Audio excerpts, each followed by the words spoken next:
Hello बच्चों, आज मैं स्टार्ट करना हूँ क्वेश्चन नंबर 25 से।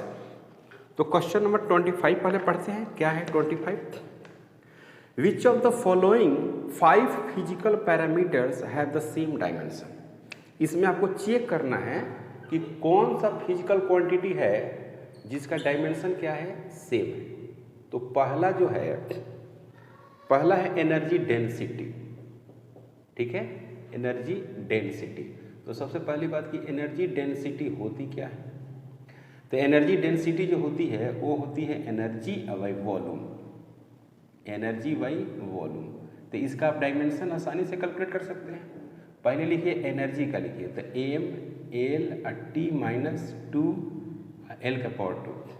और यहाँ पर लिखिएगा एल के पावर 3 वॉल्यूम का। तो यहाँ पर लिखिएगा एम एल के पावर -1 और टी के पावर -2। इस तरह से लिखते हैं। ठीक है, और एनर्जी डेंसिटी का डायमेंशन हो गया। दूसरा है आपको रिफ्रैक्टिव इंडेक्स। तो रिफ्रैक्टिव जो इंडेक्स होती है उसकी डायमेंशन होती ही नहीं है। रिफ्रैक्टिव इंडेक्स ये होता है speed of light, but speed of light in medium. Refractive index बराबर होती है speed of light in medium. तो दोनों का क्या होगा, m के पावर 0 एल टी -1, इसका भी क्या होगा m के पावर 0 एल टी के पावर -1। तो यहाँ पर हो गया m के पावर 0 एल के पावर 0 और टी के पावर 0। इसमें कोई डायमेंशन नहीं होगा। तीसरा जो है डाइलेक्ट्रिक कांस्टेंट। तो डाइलेक्ट्रिक कांस्टेंट का भी कोई डायमेंशन नहीं होता है। डाइलेक्ट्रिक कांस्टेंट पता है ये क्या होता है? Dielectric constant force in air बटे फोर्स इन मीडियम। तो इसका डायमेंशन क्या होगा फोर्स का, एम एल टी -2, और मीडियम वाला का भी क्या होगा एम एल टी -2। तो क्या आ गया बच्चों, m के पावर 0 एल के पावर 0 और टी के पावर 0 आया। ये इसका भी डायमेंशन नहीं होगा। चलिए चौथा देखिए, फोर्थ जो है यंग्स मॉडुलस है ना, यंग्स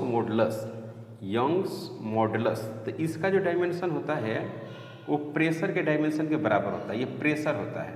तो प्रेशर का डायमेंशन आप जानते हैं, प्रेशर होता है फोर्स बटे एरिया।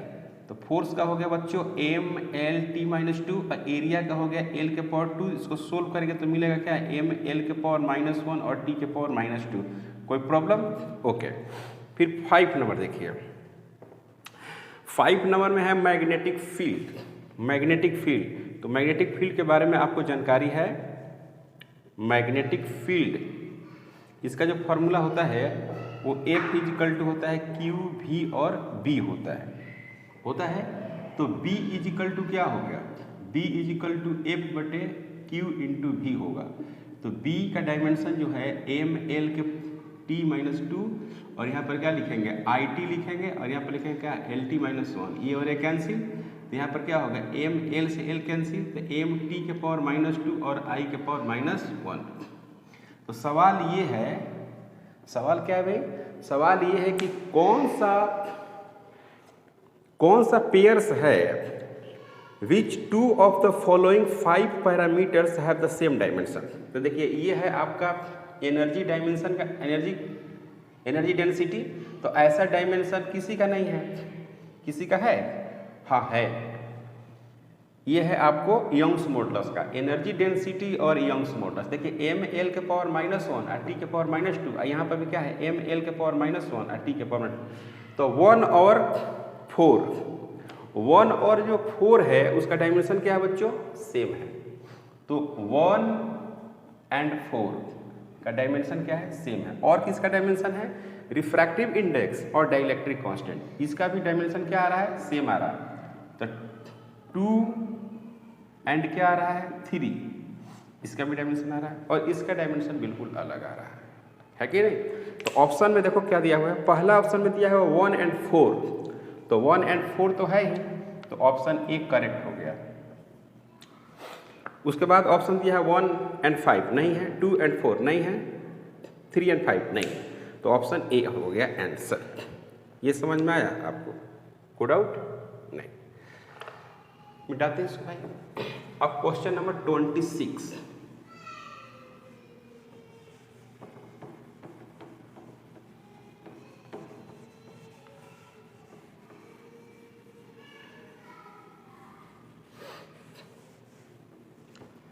क्वेश्चन नंबर 26 कह रहा है कि the dimension of resistance in an electric circuit in terms of mass m and length l of time t and current I would be. देखिए भाई 26 में V इजिकल टू क्या होता है, I इंटू आर होता है, क्लियर है। तो R इक्वल टू क्या होगा, R इजिकल टू V बटे I होगा, ओके। और W बराबर क्या होता है, W बराबर होता है Q इंटू V। तो V बराबर क्या होगा, W बटे Q, अब पहले से क्या है I। तो इसका क्या होगा, इसका होगा m l के पावर 2 और t के पावर -2 और चार्ज का होगा I और t और यहाँ पर क्या है I।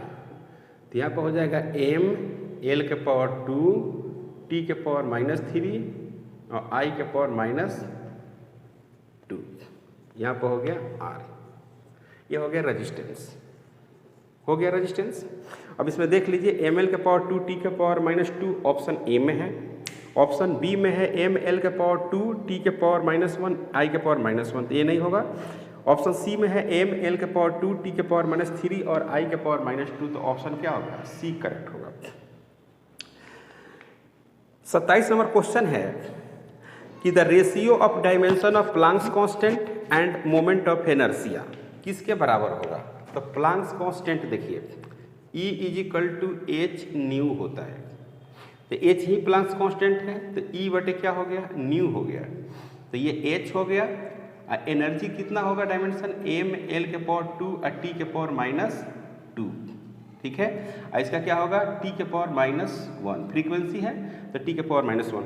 तो h जो है प्लांक्स कांस्टेंट है, इसका डायमेंशन हो गया m l के पावर 2 और t के पावर -1।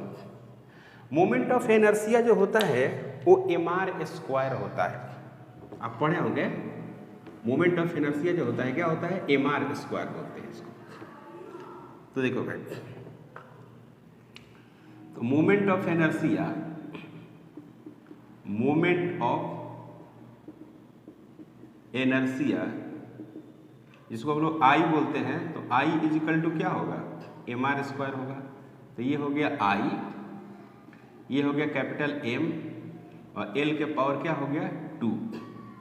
अब इसमें क्या है कि पूछा है कि एज का जो डायमेंशन है और जो मोमेंट ऑफ इनर्शिया का डायमेंशन है, उन सभी को अगर डिवाइड करते हैं तो क्या रिजल्ट आता है। तो देखिए m l के पावर 2 है और t के पावर -1 है, यहाँ पर क्या हो गया m l के पावर 2, ये कैंसिल हो गया, तो क्या बच गया t के पावर -1। ये किसका डायमेंशन है, फ्रीक्वेंसी का, ये फ्रीक्वेंसी का डायमेंशन है, जिसको सिंबल f लिखते हैं, ठीक है भाई। तो ऑप्शन ए में है, ऑप्शन ए में है कि टाइम पीरियड, दूसरा में है फ्रीक्वेंसी, तीसरा में है एंगुलर मोमेंटम और चौथा में है वेलोसिटी। तो क्या होगा ऑप्शन इसका, इसका ऑप्शन हो जाएगा बी, फ्रीक्वेंसी, क्लियर है, ओके। उसके बाद जो क्वेश्चन है, क्वेश्चन नंबर 28, तो 28 जो क्वेश्चन है वो क्या कह रहा है, जरा समझिएगा। कह रहा है the dimension of universal gravitational constant, मतलब कि ग्रेविटेशनल कांस्टेंट का आपको डायमेंशन निकालना है। The dimension of gravitational constant 28 gravitational constant क्या होता है, F equal to G m1 m2 और डिवाइडेड बटे d², इसी का डायमेंशन निकालना है। तो G का डायमेंशन जो होगा वो क्या होगा, f d का स्क्वायर डिवाइडेड बटे m1 होगा और m2 होगा। तो यहाँ पर क्या हो गया, G का डायमेंशन, यहाँ पर क्या होगा f का डायमेंशन, तो f का डायमेंशन क्या लिखेंगे, m l और t -2। यहाँ पर क्या होगा l के पावर 2 होगा और यहाँ पर क्या हो गया, यहाँ पर हो गया m और यहाँ पर क्या हो गया m, इस तरह से होगा। तो यहाँ पर हो गया G का डायमेंशन, यहाँ पर क्या लिखेंगे m l के पावर 3 और t के पावर -2 और डिवाइडेड बटे m के पावर 2। तो यहाँ पर मिलेगा क्या, m के पावर -1 l के पावर 3 और t के पावर -2, इस तरह से मिलेगा। तो ये हो गया जी का डायमेंशन। क्लियर है, यहाँ तक कोई डाउट नहीं। तो इसमें ऑप्शन में देख लीजिए कहाँ कहाँ पर क्या वैल्यूज है। ऑप्शन ए में है m के पावर -1, l के पावर 3 और t के पावर -2। तो ऑप्शन ए ही सही है, यही आंसर होगा option A. Okay 29, question number 29 कह रहे कि the dimension of Planck's constant equal to that of, मतलब किसके बराबर होगा ये पूछा है। तो E इज इक्वल टू क्या होता है h न्यू, यही प्लांक्स कांस्टेंट है। तो h इक्वल टू क्या लिखेंगे बच्चों, u डिवाइडेड बाय न्यू। यहाँ पर क्या होगा h का डायमेंशन, और यहाँ पर क्या हो जाएगा एनर्जी का लिखेंगे m l के पावर 2 और t के पावर -2 और डिवाइडेड बाय t के पावर -1 यहाँ पर हो गया। ओके, अब यहाँ पर इसको सोल्व करेंगे तो क्या मिलेगा, सोल्व जब करेंगे तो हमको h का आपको डायमेंशन मिलेगा, मतलब प्लांक्स कांस्टेंट का डायमेंशन। तो क्या होगा प्लांक्स कांस्टेंट का डायमेंशन, जरा देखिएगा प्लांक्स कांस्टेंट का डायमेंशन। तो h का जो डायमेंशन आ रहा है वो आ रहा है h is equal to m l के पावर 2 और t के पावर -1। और इसमें कह रहा है कि आपको ऑप्शन दिया हुआ है और चेक करके बताना है कि ये किसके बराबर है। तो पहला ए ऑप्शन में जो है वो एनर्जी है, एनर्जी। तो एनर्जी का तो होता है एम एल का पावर 2 और टी के पावर -2, तो इसके बराबर तो नहीं है, तो नहीं होगा, ऑप्शन सही नहीं है।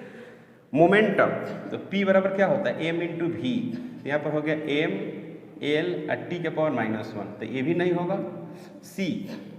C में है एंगुलर मोमेंटम, शायद ये होगा। एंगुलर मोमेंटम को L से लिखते हैं और m v और r लिखते हैं। तो ये हो गया m, ये हो गया LT -1, यहाँ पर हो गया L। तो ये हो गया क्या m l के पावर 2 और t के पावर -1, यानी एंगुलर मोमेंटम के बराबर है। तो यही हो गया आंसर, C इसका आंसर हो गया। समझ में आया, यानी प्लांक्स कांस्टेंट का डायमेंशन और एंगुलर मोमेंटम का डायरेक्शन, दोनों का डायमेंशन क्या होगा, सेम होगा। प्लांक्स कांस्टेंट और एंगुलर मोमेंटम का जो डायमेंशन होगा वो सेम होगा। इसमें कोई डाउट, इसमें कोई डाउट नहीं। ओके, अब क्वेश्चन नंबर कितना है भाई, क्वेश्चन नंबर 29 हो गया ना। क्वेश्चन नंबर 30 में कह रहा है कि which pair do not have equal dimension, मतलब कौन सा जो पेयर है ना वो इक्वल डायमेंशन नहीं है, ये आपको चेक करके बताना है कि कौन सा पेयर है जिसका डायमेंशन इक्वल नहीं होगा, अलग अलग होगा। तो बहुत सारे पेयर्स हैं जिनके डायमेंशन इक्वल होते हैं, लेकिन ज़्यादातर पेयर्स ये हैं जिनके डायमेंशन क्या होती है, जिसके डायमेंशन क्या होती है भाई, इक्वल होती है, बहुत कम होते हैं सब। तो क्वेश्चन नंबर 30, तो इसमें कैसे सोल्व करेंगे, इसमें 1 बाई 1 सोल्व करेंगे, एक एक करके सोल्व करेंगे। जैसे मैं एनर्जी एंड टॉर्क लिखता हूं, energy and torque, energy and torque and torque. तो टॉर्क को हम लोग लिखते हैं टाउ और एफ इंटू क्या लिखते हैं बच्चों, आर लिखते हैं। तो इसका क्या डायमेंशन होगा, एम एल टी -2 एल, यहाँ पर लिखेंगे क्या एम एल के पावर 2 और टी के पावर -2, ऐसा आ गया टॉर्क का डायमेंशन। ओके, एनर्जी का डायमेंशन आप जानते ही हैं, एम एल के पावर 2 और टी के पावर -2, किसी भी तरह का एनर्जी हो उसका डायमेंशन यही होता है। तो पहला तो ऑप्शन नहीं होगा क्योंकि सेम है, और सवाल ये है कि कौन सेम नहीं है। फोर्स एंड इम्पल्स, तो देखिए भाई फोर्स का क्या होता है डायमेंशन आप जानते हैं, एम एल टी -2। इम्पल्स का जानते हैं, इम्पल्स में होता है आई सिंबल देते हैं एफ इंटू टी, इसमें क्या हो गया M L T -2 into T, यहाँ पर क्या होगा बच्चों एम एल टी के पावर -1। तो ये भी नहीं होगा, सॉरी यही होगा जिसका डायमेंशन सेम नहीं है, तो यही आंसर हो गया। समझ में आया, इसका आंसर कौन होगा, बी। क्या चेक करना था, the pair do not have equal dimension, तो फोर्स और इम्पल्स अलग अलग डायमेंशन आ रहा है, देख रहे हैं, तो यही आंसर हो गया। सी में है कि angular momentum of Planck's constant, अभी कैलकुलेट किए थे, एंगुलर मोमेंटम और प्लांक्स कांस्टेंट का अभी ना कैलकुलेट किए थे, उसमें डायमेंशन क्या आता था, सेम आता था। Elastic modulus and Young's modulus का अब प्रेशर का डायमेंशन सेम आएगा, ये भी किया गया है, तो आंसर यही हो गया। यहीं पर खत्म करते हैं इसको, है ना। अब है क्या 31, क्वेश्चन नंबर 31 क्या कह रहा है, देखो भाई the dimension of impulse are equal to that, मतलब इम्पल्स का जो डायमेंशन होगा वो किसके बराबर होगा? तो एफ इंटू टी होता है, यहाँ पर लिखेंगे क्या, M L T minus 2 into क्या हो गया टी लिखेंगे, यहाँ पर क्या लिखेंगे एम एल टी माइनस 1। पहली बात कि ये मोमेंटम के डायमेंशन के बराबर होता है ना इम्पल्स। तो देखो इसमें लिखा हुआ है पहला कि प्रेशर, तो प्रेशर का आप तो डायमेंशन जान गए हैं, प्रेशर का जो होता है वो एम एल के पावर -1 और टी के पावर -2 होता है, आपको पता हो गया है। बी का जो डायमेंशन है वो है लीनियर मोमेंटम, आ गया लीनियर मोमेंटम, मतलब कि लीनियर जो मोमेंटम होती है वो एम इंटू वी होती है, linear momentum is equal to M into V. तो यहाँ पर क्या होगा, कैपिटल एम और एल टी माइनस कितना 1। तो ये वाली डायमेंशन और ये वाला डायमेंशन क्या हो गया, सेम हो गया, तो आंसर क्या हो गया इसका बी। ठीक है भाई, 31 का आंसर बी, क्वेश्चन नंबर 31 का आंसर क्या होगा, बी होगा। 31 का आंसर जो होगा वो बी होगा। ओके, अब 31 हो गया, तब 32 की बात करते हैं। क्वेश्चन नंबर 32, देखिए क्या है 32 क्वेश्चन नंबर।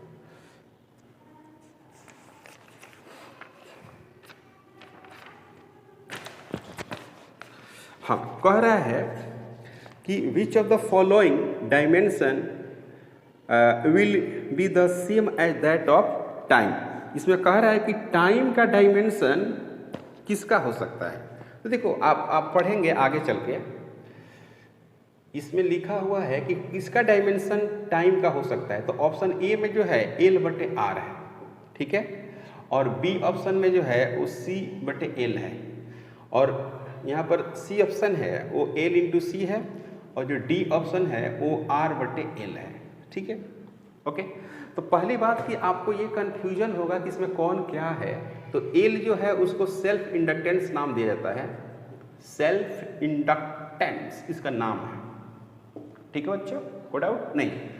और C बटे एल, यहाँ पर सॉरी, यहाँ पर C जो है वो कैपेसिटेंस है, पहली बात कि कैपेसिटेंस। तो यहाँ पर C में जो है यहाँ पर और R है रेजिस्टेंस, R जो है वो क्या दिया हुआ है, रेजिस्टेंस दिया हुआ है ना।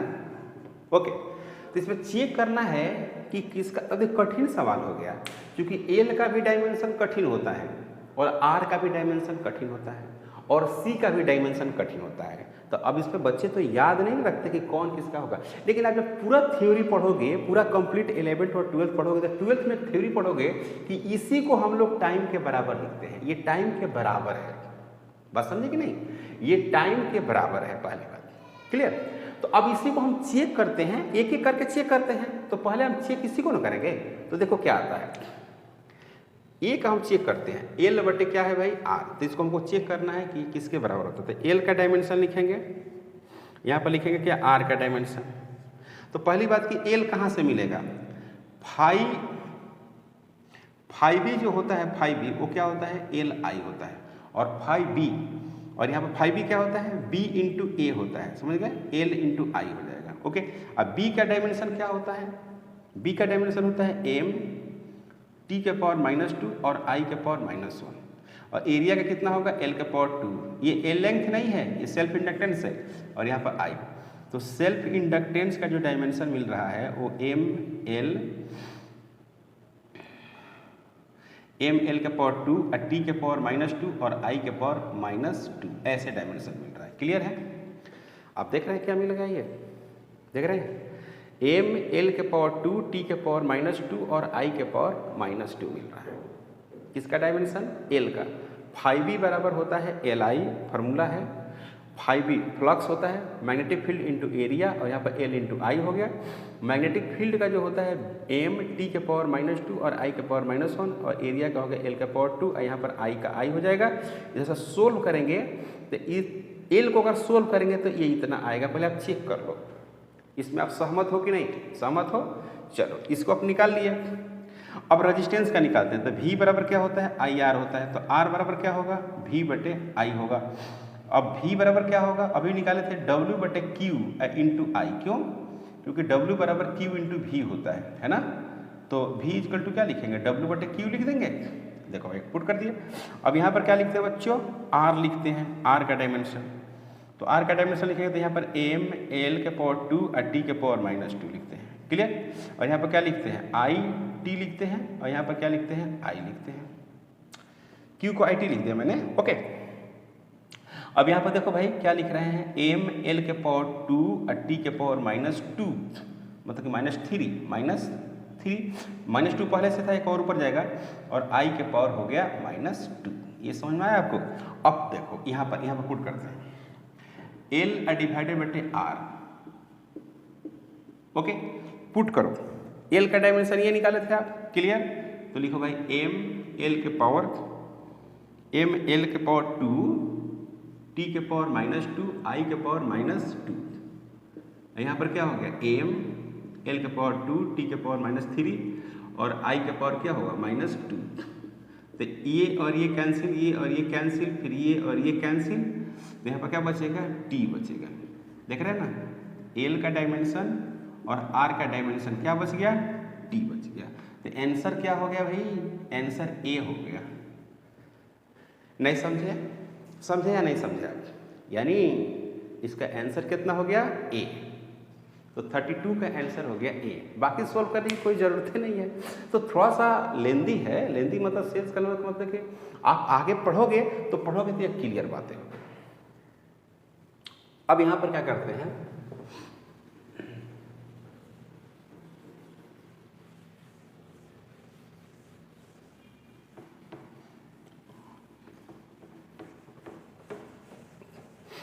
अब नेक्स्ट क्वेश्चन की बात करते हैं।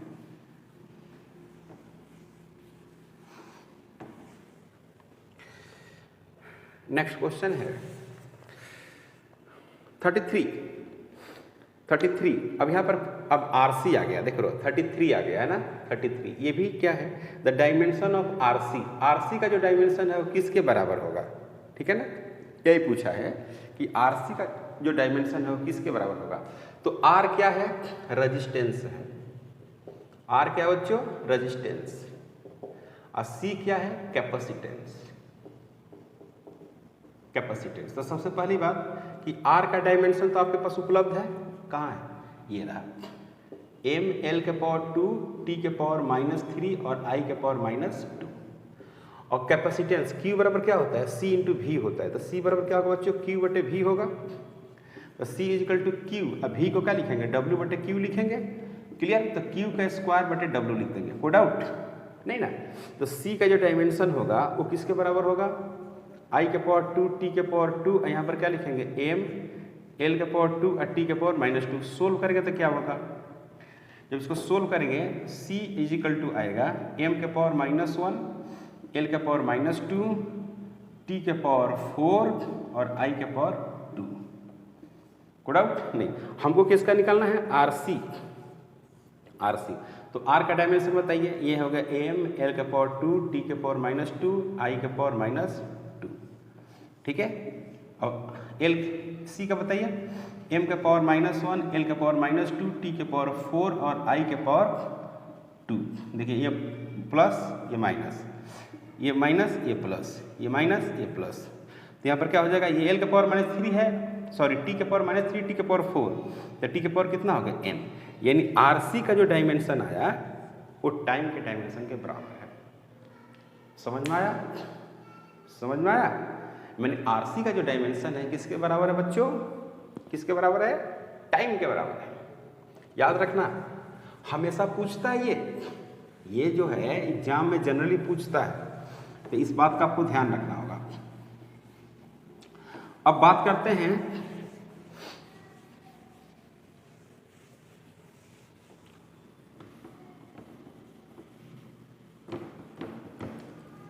ओके। अब क्वेश्चन नंबर है 34। क्वेश्चन नंबर 34 देखिए, कह रहा है कि which of the following has the dimension of pressure.